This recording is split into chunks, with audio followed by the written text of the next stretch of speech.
Everything is gone. Thought I'd be able to find something. It's been 4 months since fire burned Paul Flemin's whole world to the ground.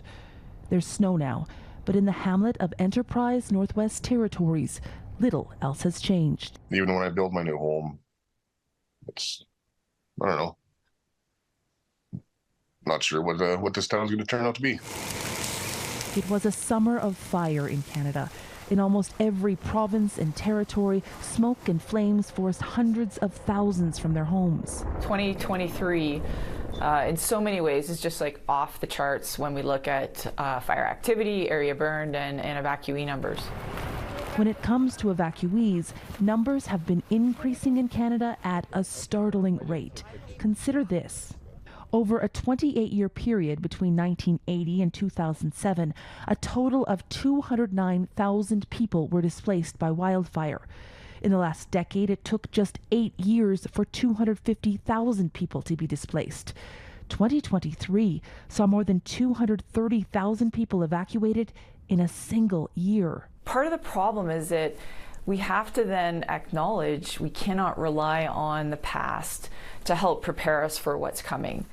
Indigenous communities are the most vulnerable. More than 30% of those living on reserve live close to forests in areas that are often isolated and remote.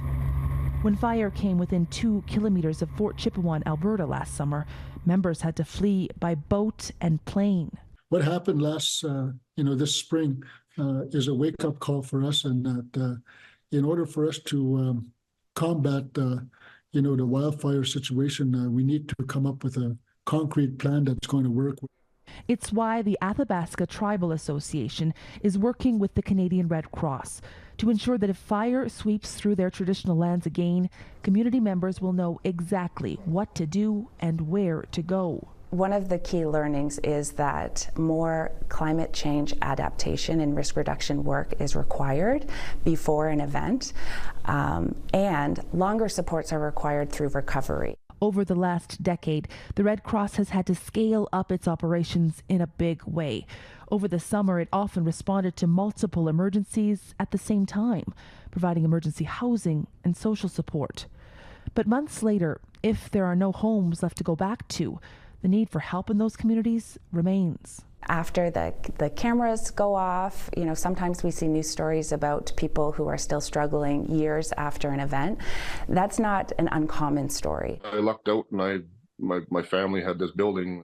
What was an empty workshop, Paul Flemin has transformed into a makeshift home, just in time for the holiday. With beds ready for his 3 kids, Flemin knows they're lucky. They're one of the few families in Enterprise able to return to some semblance of home. Heather Yourex-West, Global News, Calgary.